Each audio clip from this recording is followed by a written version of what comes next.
Hello my dear students of Standard 9th. Welcome you all in today's online class. My dear students, it is time to learn biology sections. It is time to learn biology because chapter 6 is going on. The name of the chapter is Natural Resources. So dear students, this chapter is running and this chapter is under progress. We are going to continue this chapter. We are going to lead this chapter. And chapter 6, as you know all it very well, that natural resources, this particular chapters on which we are making a lot of discussion. So dear friends, this chapter is very important because this chapter explains the all types of the natural activities performed by us and taking place by naturally. So there are some natural activities which are taking itself. So I have explained about that. Let us move toward the topic, that is pollution. Today's topic I have selected about the terms pollution. So dear friends, in case of the pollutions, we have to learn three kinds of the pollutions. That is the air pollutions, water pollutions and soil pollution. So first of all, we have to know about the term pollution. What is pollution? कि pollution होता क्या है? So आप देखोगे यहाँ पे कि air pollution आपको स्टडी करनी है, water pollution और soil pollution सारी केस में आपको स्टडी करना है. So first of all, you have to know about the terms what is pollution. So dear friends, since many times all of you are aware about that and you have learned about that pollution, this is not new word for you. This is not new word for you. All of you have learned about the terms pollution because it is taught from low classes also to create awareness, to make awareness among the society where you are residing. So dear students, this is the chapter also explains natural resources about the air pollution, water pollution and soil pollution. So first of all, we are going to discuss about the terms pollution. कि pollution होता क्या है? Pollution, that is the unwanted pollutants which are not required, but when this unwanted pollutants intermingle with air or water or soil, then this types of the pure material, this types of the pure air will not remain in that way. It means it will not be fit for the biological activities, just like for the living beings. So that's why all the air, water and soil, everything will be polluted. Then we say that then this is the pollution. So pollution is the undesirable contamination, undesirable accumulations of the external pollutants in the purest form of anyone, whether air, water or soil. So we have to discuss about why this happens, why these kinds of the phenomena takes place, why what is the reason behind increasing the pollution rate in our country, what are the main sources through which the pollution is increasing. So we are going to discuss about all in detail. So all of you must be concentrate about that. Let us discuss, students. First of all, we have to discuss air pollution. So as you know that I have explained about the term air, and all of you know that air is a mixture of the various kinds of the gases, and in which nitrogen is found in maximum abundant quantity. That is near about 78% which is found. Okay. So I have explained about the terms phenomena associated with the nitrogens and special types of the phenomena which is known as the nitrogen fixation. That is the process nitrogen fixation I have already explained, and I have explained about the nitrogen cycle, and all of you know the importance, the presence of the nitrogen is very important for the living organisms. Just like plants and animals, we are the human beings, so we have to require the nitrogens in greater quantity because the amino acid, proteins, everything are made up of the nitrogen. So utility of nitrogen is very important, and oxygens, rest of the gases are just like after that nitrogen, 21% oxygen is found in the atmosphere. All of you know it very well. So dear students, oxygen which is utilized as for the respirations, for the breaking down of the food materials, for as you know that the food gets breakdown, food breakdown होता है in the presence of the oxygens, and energy is liberated, and that energy is liberated energy is utilized by the animals in doing the work. So dear students, all of you know it very well that the uric acids and all the components are made up of the nitrogen. So nitrogen is very important, and the utility of the nitrogen is maximum in that case, as we explained here. So dear students, as you know that today's air is not able to fit, not able for breathing purpose, and it is a very serious problems, and we are facing a lot of problems in this regard. That is, air is going to be polluted.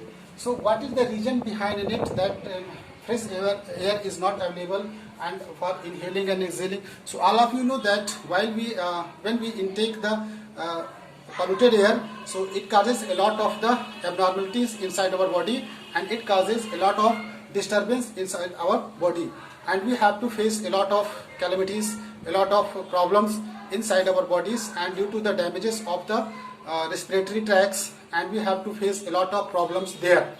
So first of all, I know about what are those causes through which the air pollution starts. So we have to discuss about the main causes through which air pollution starts. So first of all, causes of the air pollutions. So air pollution, that is the air pollution. So first of all, air pollution starts with some other activities, just like natural causes. There are so many causes through which the air pollution is leading. So what are those main causes? We are talking about the agents through which the air is going to be polluted. So first is the natural causes. First we talk about the natural causes. What are those natural causes through which the air is going to be polluted? Next one is as you are looking here, is the forest fire. Dear students, the phenomena of the forest fire, already all of you have learned about the terms forest fire. How does fire takes place, catch fire in the forest? How does fire catch fire in the forest? What is the main reason behind that? So first of all of you know it very well. All of you know it very well that forest fire.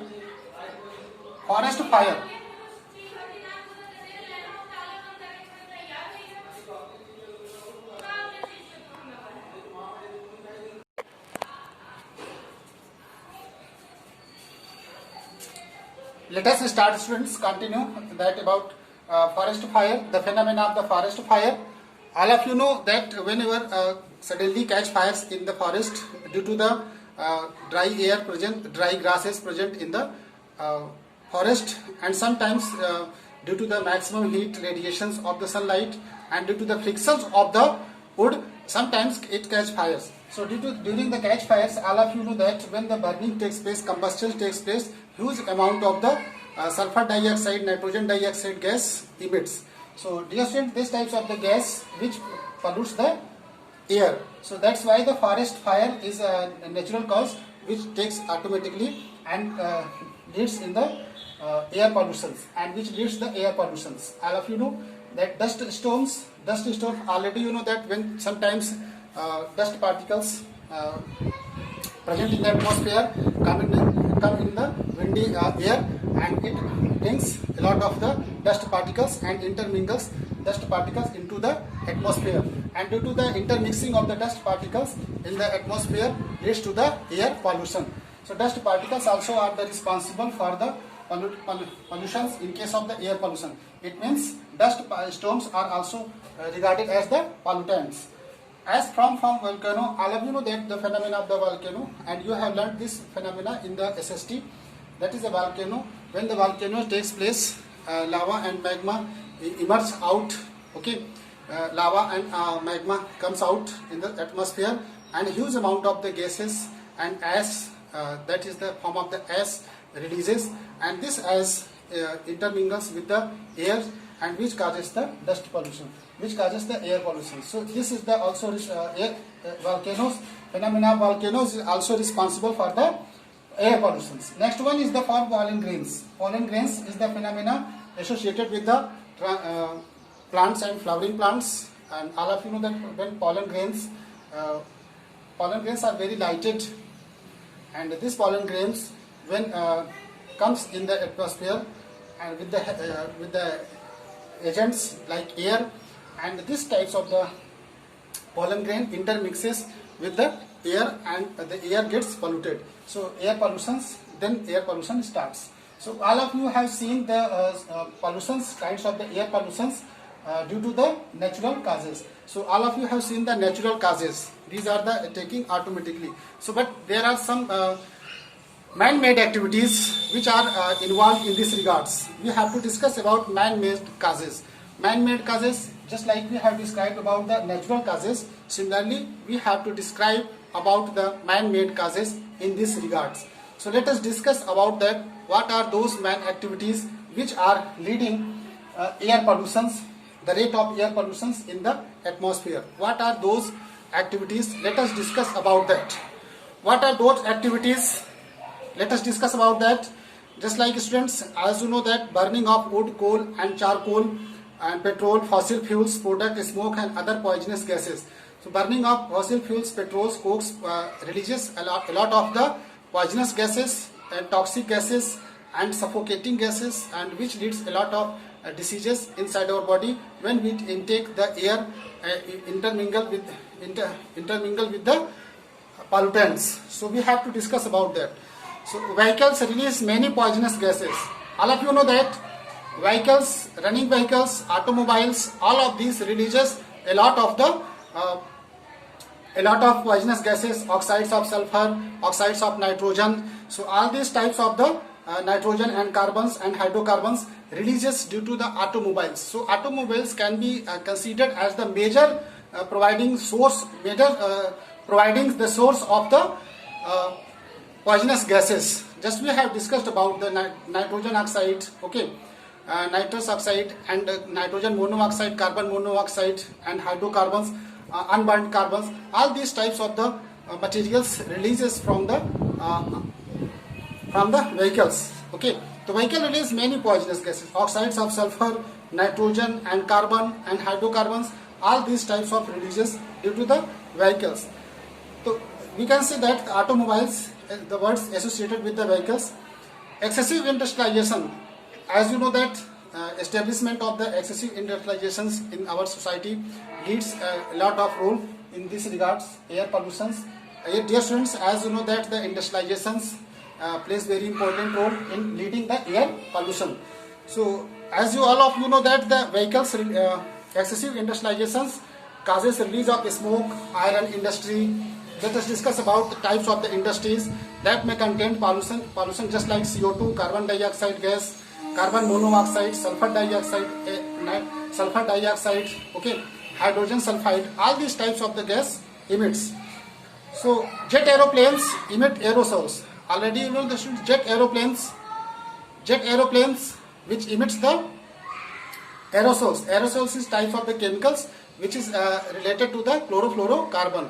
So aerosols which release in the atmosphere reaches to the stratosphere where the ozone layer is found. So ozone layer is also affected with the aerosol. So aerosols that is used in form of the sprays. Spray के form में जो use होता है aerosol आप वहाँ देख सकते हो. Large scale felling trees, deforestation also, as you know that cutting of the trees, number of trees and deforestation leads to the air pollution. So because the fresh air is not available, all of you know it very well that during the photosynthesis plants releases the oxygen gas and takes the carbon dioxide gas. So these types of the phenomena we have seen in case of the photosynthesis reactions. So dear students, let us discuss about the major air pollutants. Major air pollutants के case में बात करें, let us discuss about the major air pollutants. Major air pollutants में आपका सबसे पहले क्या क्या आएगा इसके बारे में डिस्कस करते हैं students. So first of all we have discussed about the various kinds of the causes of the air pollutions, natural causes and I have described about the man-made causes. So both are responsible in leading the air pollutions. So major air pollutants, अब हम बात करेंगे जैसे यहाँ pollution की बात आई थी. अब इसमें पॉल्यूटेंट्स में जो अनवांटेड मटेरियल्स होते हैं, unwanted materials which intermixes undesired substance which intermixes with the purest form of the any substance, any kinds of the material just like a substance, air, water or soil. So we have to discuss all these things. So we have to know about this. So when pollutants का मतलब है external materials present in the atmosphere, which are caused, which are released by the natural causes or man-made causes. I have discussed about that. Gaseous pollutants में क्या क्या आएगा students? The gaseous pollutants carbon dioxides, carbon monoxides, nitrogen oxide, sulphur oxide और hydrocarbons, chlorofluorocarbon, ozone. Gaseous pollutants में बात करें, gaseous pollutants में सबसे फर्स्ट ऑफ ऑल क्या आएगा? Carbon dioxide, sulphur dioxide, nitrogen oxide, hydrocarbons, chlorofluorocarbon. These are the main pollutants of the gas. ये हम लोग कह सकते हैं कि गैसियस पॉल्यूटेंट्स की कैटेगरी में आते हैं। तो गैसियस पॉल्यूटेंट्स क्या क्या होते हैं ये आपको पता है। पार्टिकुलेट्स पॉल्यूटेंट्स में क्या क्या आएंगे स्टूडेंट्स? ये सस्पेंडेड पार्टिकल्स एसपीएम होते हैं। Suspended particles that is SPM, they remain suspended in the air for considerable durations. जैसे मिस्ट, स्मॉग, फॉग। आपने देखा है कि विंटर सीजन में जैसे स्मॉग होता है, ठीक है। स्मॉग आपने देखा है कि smog during the winter season में आपने देखा होगा, जाड़े वाले सीजन में आपने देखा होगा कि जब कभी एक विजन क्वालिटी का बनता है, विजन एक स्मोक टाइप का बनता है। Smoke is the combined form of smoke and smoke is the combination of smoke and fog. Fog जैसे आपने देखा है, फॉग और स्मोक का क्या होता है? मिक्सचर होता है, एक कॉम्बिनेशन होता है, कंबाइंड फॉर्म होता है। That is the transparence and visible to the light radiation. This is the direct radiation light visible. तो यहाँ पे आप देख रहे हैं स्टूडेंट्स कि पॉल्यूटेंट्स में ज्यादातर बात करें तो सबसे ज्यादा पॉल्यूटेंट्स की बात करेंगे तो इसमें गैसियस पॉल्यूटेंट सबसे पहले आते हैं। First of all comes the gaseous pollutants, फिर उसके बाद आपके अदर पॉल्यूटेंट्स आते हैं। डस्ट और स्मोक क्या होता है स्टूडेंट?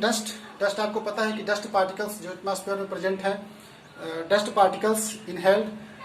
डस्ट पार्टिकल्स अगर एयर के साथ मिले हुए हैं और फिर हम लोग उसके बाद इनहेलिंग और एक्सेलिंग कर रहे होते हैं, तो inhaling during the intake of the oxygen, intaking of oxygen, dust particles also inter with the air and this dust particles creates a lot of abnormalities in our respiratory system. हमारी respiratory system में बहुत सारे abnormalities आ जाती हैं जिससे बहुत सारी disease create कर लेती हैं, जैसे अस्थमा, ठीक है, अस्थमा जैसे suffocations, all this types of the diseases can be caused. So this types of the disease we have to face. Okay, dust, smoke मैंने बताया स्मोक क्या है। Smoke is the combination of the smoke and fog. Smoke और fog का क्या होता है? Mixture होता है, that is the smoke. Smoke की बात करेंगे तो स्मोक जैसे आपने विंटर सीजन में देखा होगा कि स्मोक एक मिक्सचर होता है। स्मोक मतलब धुएं का, जिससे अब धुएं से निकलता है, और स्मोक और फॉग का मिक्सचर होता है। This is the mixture of the combination of the smoke and fog, that is the smoke. This is the mixture. तो स्मोक भी visual indication of the pollution, it indicates several toxic gases. इसमें भी बहुत सारी toxic gases होती हैं। Nitrogen oxides, okay, oxides of nitrogen, sulphur dioxides, hydrogen sulphide, H2S hydrogen sulphide, इसमें भी कुछ टॉक्सिक गैसेस होती हैं, ठीक है। ये टॉक्सिक गैसेस भी एक मेन प्रॉब्लम करेंगी, हमारे रेस्पिरेटरी सिस्टम्स को डैमेज करेंगी। रेस्पिरेटरी सिस्टम्स को डैमेज करेंगी तो रेस्पिरेटरी सिस्टम से जो हमारी बहुत सारी डिसीज होती है, जिसमें ब्रीदिंग करते समय, सांस लेते समय बहुत सारी प्रॉब्लम्स आ जाती हैं, तो इससे बहुत सारी प्रॉब्लम्स का हमको सामना करना पड़ता है। Oxides of nitrogen and sulphur, oxides of nitrogen and sulphur, sulphur के और नाइट्रोजन के ऑक्साइड्स की मैं बात करूं तो सल्फर और ऑक्साइड्स के नाइट्रोजन की बात जब होती है students,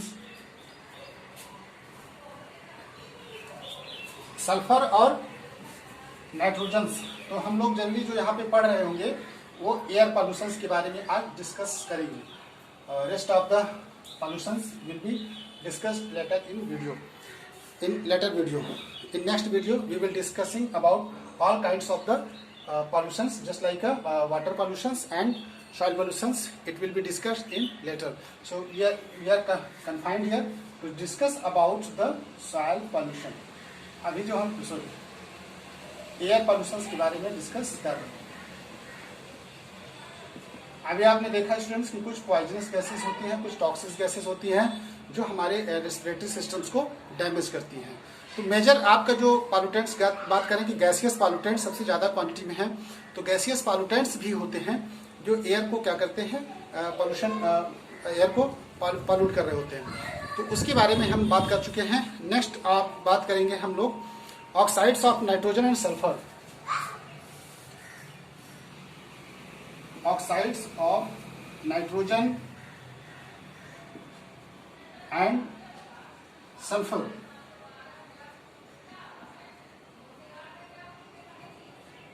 oxide of nitrogen and sulphur.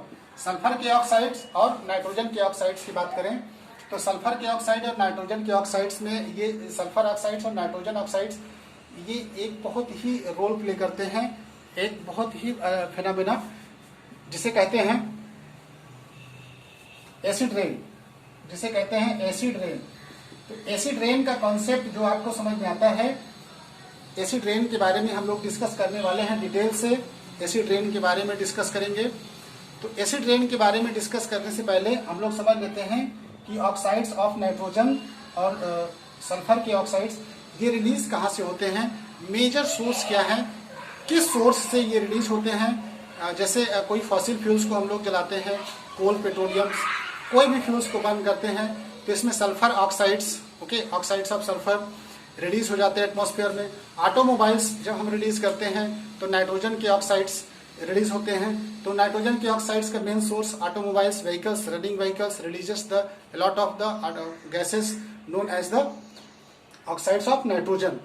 And whenever combustion takes place and we tries to whenever the combustion takes place and burning of the fossil fuels releases other kinds of the oxide of the gases associated with the sulfur.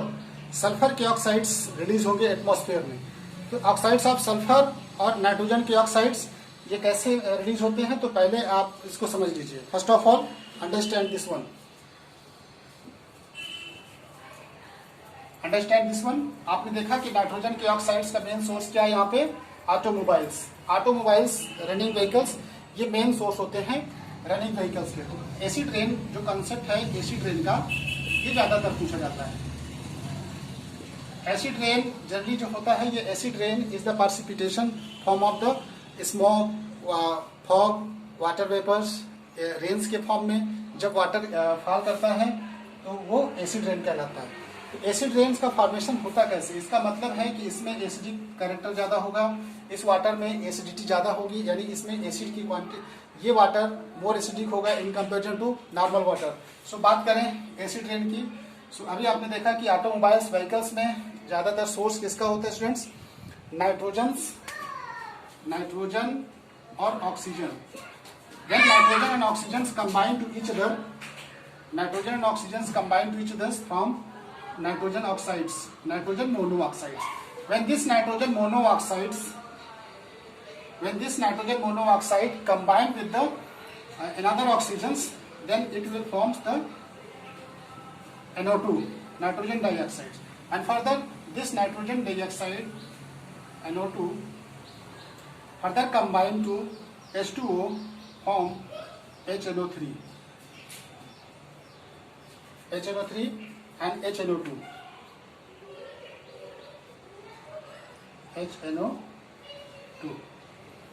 तो यहाँ पे बात करें HNO2 और HNO3, तो यहाँ पे इस तरह हम लोग बात कर सकते हैं, इसको मल्टीप्लाई करके बना सकते हैं। तो मेजर प्रोडक्ट जो होता है हमारा ये HNO3 होता है, नाइट्रिक एसिड हमारा मेजर प्रोडक्ट होता है। इसलिए ये जो एसिड है this is the nitric acid, this one is the nitric acid. ये नाइट्रिक एसिड वाटर से मिक्स करके जब बारिश होती है, when it rains and it is already associated with the water, and when it rains and it reaches to the ground and destroys, corrodes the plants and other living organisms, other living materials. Just we have to know about that. So HNO3, that is a nitric acid responsible for the acid rain. और acid rains का मतलब है कि precipitation, ये एक तरीके से क्या होता है कि एक precipitation फॉर्म करता है in the form of the smoke, fog, water vapours. इस तरह के वाटर वेपर्स जब मिक्स कर जाते हैं एयर वाटर के साथ, when it rains, then these types of the acid reaches to the grounds and creates a lot of damages for the aquatic plants and for the living organisms and other one. So I have described about that HNO3. This is the main source of the nitrogen oxide, that is the oxides of nitrogen, that is the automobiles vehicles. So automobile vehicles के source से ज़्यादा release होता है, आप यहाँ पे इसको देख चुके हो.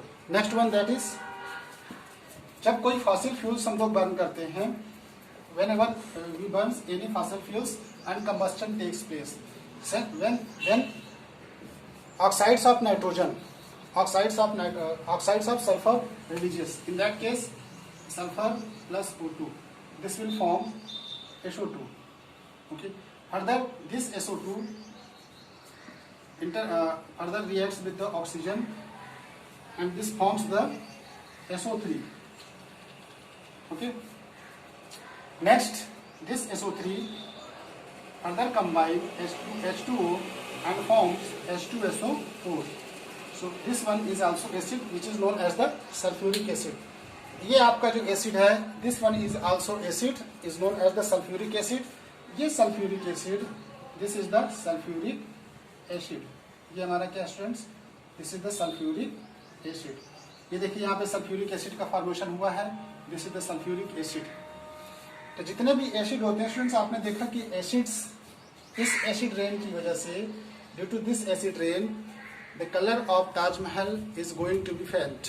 It means gradually the colour of Taj Mahal which is the seven wonder and which is the part of heritage of world heritage की बात करें, विश्व विरासत की बात करें, तो इस सेवन वंडर्स में आता है Taj Mahal, and it is a glory of our country. So Taj Mahal, the color of Taj Mahal and is going to be fat.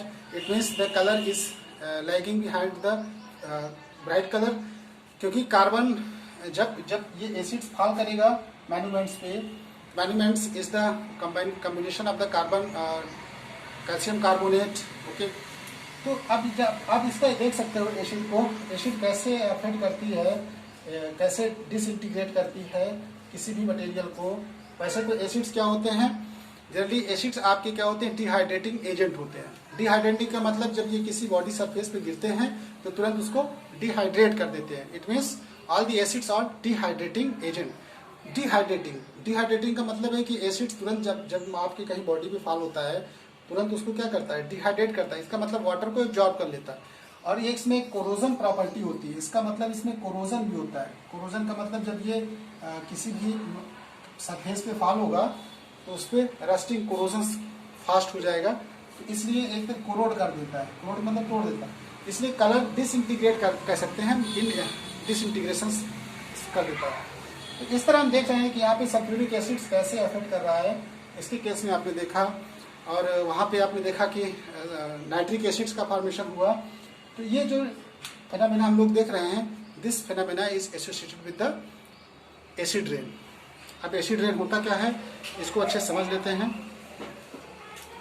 What is the acid rain? Okay, acid rain का मतलब क्या है? Acid rains, how can you define the acid rains? Okay,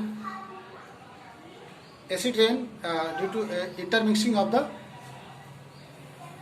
oxides into the acids, nitric acids and sulphuric acids. जब ये nitric acid, sulphuric acid, जैसे आपने ये अभी बताया कि सोर्सेस क्या है, कैसे फॉर्मेशन करते हैं, जब ये वाटर के साथ मिल जाएंगे, रेन वाटर के साथ, जब ये क्लाउड्स फॉर्मेशन जब बादल के साथ गिरेगा, बारिश होगी, तो ये एसिड भी अर्थ पे गिरेंगे.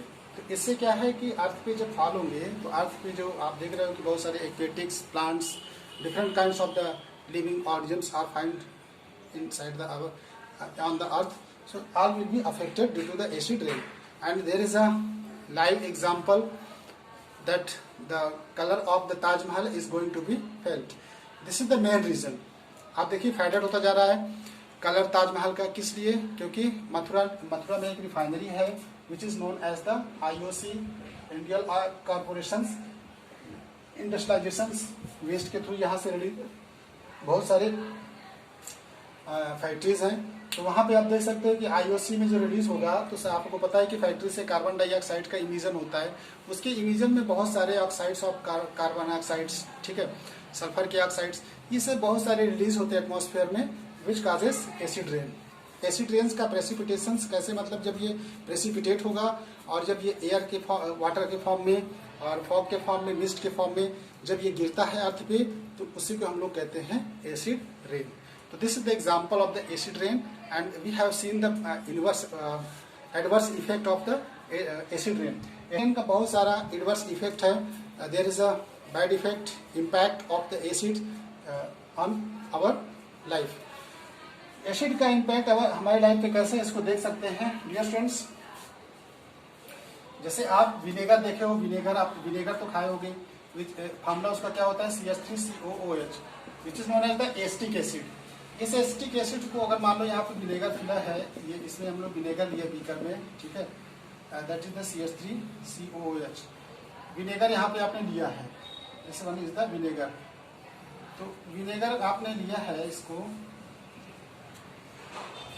इसमें आप एक चाक डाल दीजिए, ठीक है। You have to draw a chalk.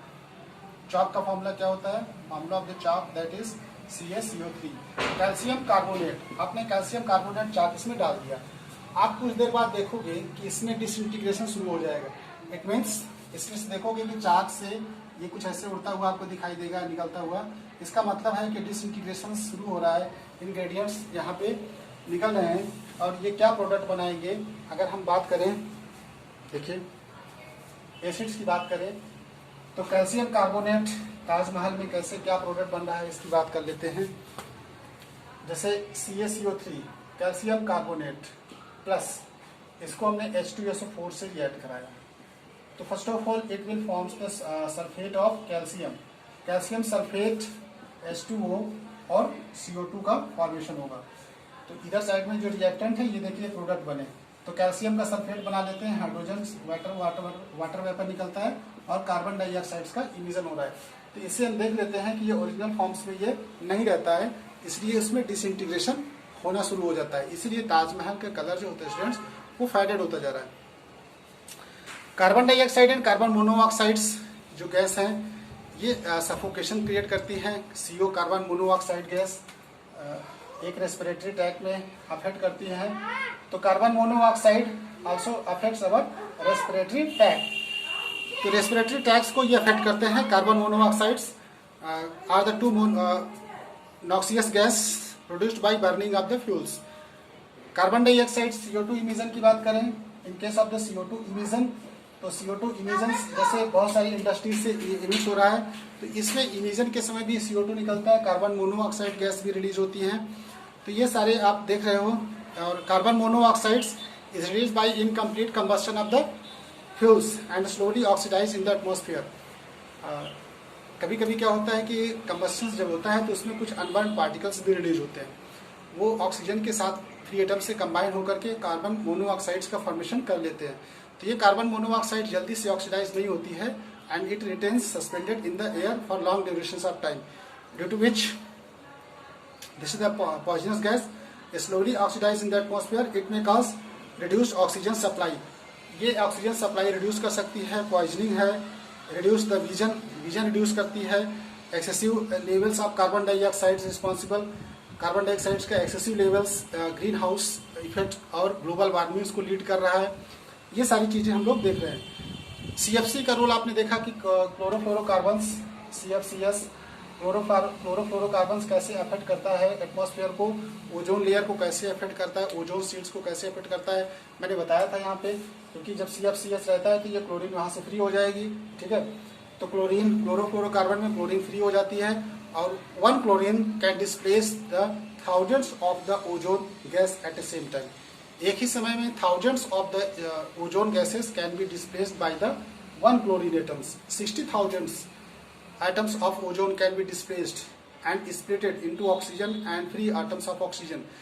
Only one chlorine can displace. जैसे यहाँ पे O3 है ओजोन, इसमें एक क्लोरीन एटम केवल अटैक करेगा तो ये फिर O2 और O में टूट जाएगा।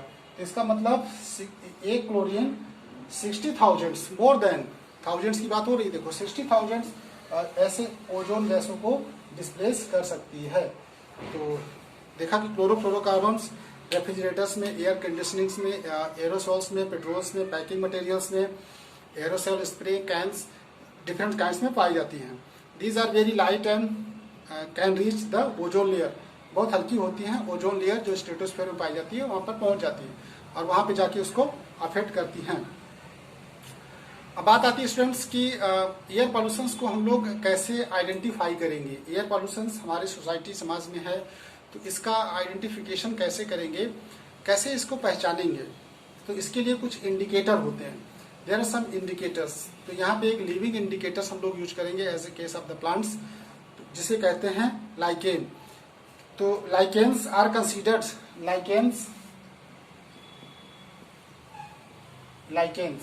Lichens is the combinations that is the association of symbiotic association होता है इसमें। Lichens में फंगी एंड एल्गी दोनों का एक एसोसिएशन सिम्बायोटिक मेथड होता है कि दोनों एक दूसरे से एक इंटरडिपेंडेंट हैं। तो ये बना करके क्या बनाते हैं, फंगी प्लस एल्गी। तो फंगी प्लस एल्गी जो ये फॉर्मेशन करेंगे स्टूडेंट्स, ये दोनों मिल करके सिम्बायोटिक एसोसिएशन होगा। सिम्बायोटिक का मतलब क्या होता है कि एक दूसरे से डिपेंडेंट का मतलब है इसके होस्ट सेल्स की इसको फायदा होगा, तो इससे सिम्बायोटिक एसोसिएशन होता है। सिम्बायोटिक एसोसिएशन होने से ये यहाँ पे बनता है लाइकेन। तो आपने देखा कि लाइकेन्स का फॉर्मेशन करेंगे।